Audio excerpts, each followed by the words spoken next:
On compte plus les générations de Corolla depuis 1966. Tout le monde en a eu une, en a encore une dans son entrée ou connaît quelqu'un qui en conduit une.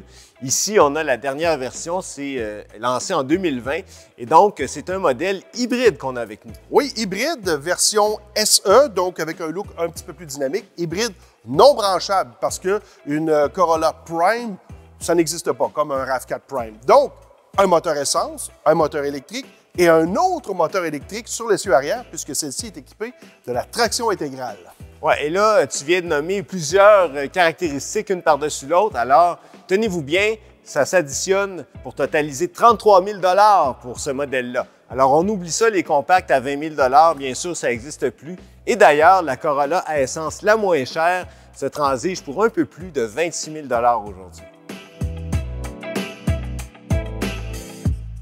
On fait des efforts énormes chez Toyota pour enlever l'image de la fameuse Corolla beige. Parce qu'avec une version SE comme ça, on est quand même loin de ça. Parce que regardez, il y a quand même des belles touches de noir, des beaux appliqués, le petit becquet, les roues noires. Donc, c'est quand même beaucoup plus dynamique que ce qu'on a déjà connu. Point de vue finition, qualité de peinture, assemblage, c'est du Toyota, sans reproche. Pour ce qui est de l'accès, bon, l'ouverture, ça semble pas si mal. On voit que les sièges sont très bas. L'accès, par contre, oups, on se laisse tomber un petit peu, mais une fois rendu, quand même pas si mal. Faut dire que les sièges sont très confortables, quand même un bon support. Le tissu est quand même agréable. Belle touche aussi à l'œil avec la petite couleur rouge au travers. C'est quand même pas mal plus joli que ce qu'on a déjà connu. Tableau de bord, bon, on a toutes les infos qu'on veut, mais point de vue présentation, ça accuse un retard vis-à-vis de la concurrence. Ça, c'est dommage un peu. On a aussi des commandes qui sont un peu mal placées, comme pour les sièges chauffants. Au moins, on a encore des commandes de climatisation avec des boutons. Ça, c'est quand même très agréable. Bon, en plus, qu'est-ce qui est intéressant, c'est qu'on a tous les dispositifs de sécurité et d'assistance routière auxquels on peut s'attendre. Donc ça, c'est complet. Chapeau pour ça. Au volant de la Corolla, ce qu'on remarque tout de suite, c'est quand même une visibilité panoramique intéressante. Mais ce n'est pas le cas pour tout le monde. Les personnes de plus grande taille là, pourraient être gênées par ce très large montant A, le montant du pare-brise, qui est incliné également. L'insonorisation est étonnante, surtout pour une voiture compacte. D'ailleurs, Toyota devrait appliquer la recette au RAV4, qui est beaucoup plus bruyant que la Corolla. Là où ça se garde par contre, c'est sur le plan du moteur. La motorisation hybride chez Toyota est toujours bruyante et c'est également le cas dans la Corolla quand on accélère un petit peu plus fort. Il faut blâmer la transmission à variation continue qui fait monter le moteur à haut régime, mais au moins elle réagit très rapidement aux impulsions du pied droit. Et donc ça donne de bonnes performances, là, vraiment très honnêtes pour une voiture de ce format-là. La tenue de route aussi est correcte, mais ça manque d'épices et là-dessus, la direction est un peu coupable parce qu'elle est trop légère. Mais globalement, la Corolla est une voiture confortable malgré la présence de roues de 18 pouces et de ce point de vue-là, ça va plaire à beaucoup de monde. La vraie question, c'est de savoir est-ce que ça vaut la peine d'opter pour un modèle hybride? Ouais, et là, pour avoir la réponse, on commence par aller sur le calculateur de coût d'utilisation de CAA.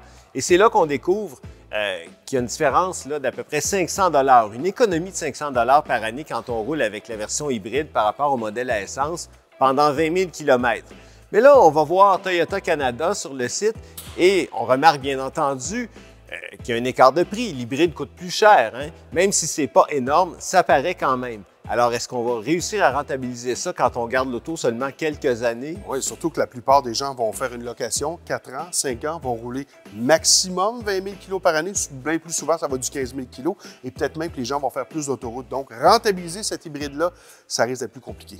Mais il y a une belle surprise pour les gens qui veulent 4 roues motrices et qui n'ont pas besoin ou qui ne veulent pas d'un VUS, qui ne veulent pas suivre cette mode-là.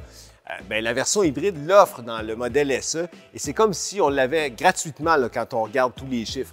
Donc finalement, c'est une belle solution de rechange. Oui, puis il faut rappeler que Toyota est un des rares à offrir la traction intégrale avec Mazda et aussi Subaru dans ce segment-là. Tout à fait. On le sait, on vient de l'évoquer, les berlines perdent toujours du terrain par rapport au VUS. Et là, je vous donne une petite expérience personnelle vécue. Un voyage à 4 pour 3 semaines avec 3 grosses valises, une valise de cabine, des sacs à dos, des trucs aux pieds des enfants en arrière. Ça a fonctionné. On a vraiment eu du plaisir en plus à conduire une voiture sur des routes sinueuses au lieu d'un VUS. Et pour en revenir à la Corolla, c'est un bon exemple du fait que ça peut fonctionner à la place d'un utilitaire. Une Corolla, on va se le dire, là, ça ne peut pas être un mauvais choix. Ça va toujours faire l'affaire bien comme il faut. C'est conduit avec sérieux, c'est bien assemblé. Les sondages le disent aussi, les gens sont toujours contents. Preuve de fiabilité aussi depuis plusieurs années. Ouais, et regardez, la prochaine fois que vous allez prendre un taxi, la marque du véhicule, ça non plus, ça ment pas. Pour en savoir plus, consultez caaquebec.com/essai routier. Ou si vous êtes membre, appelez les services conseils en mobilité qui répondront à toutes vos questions.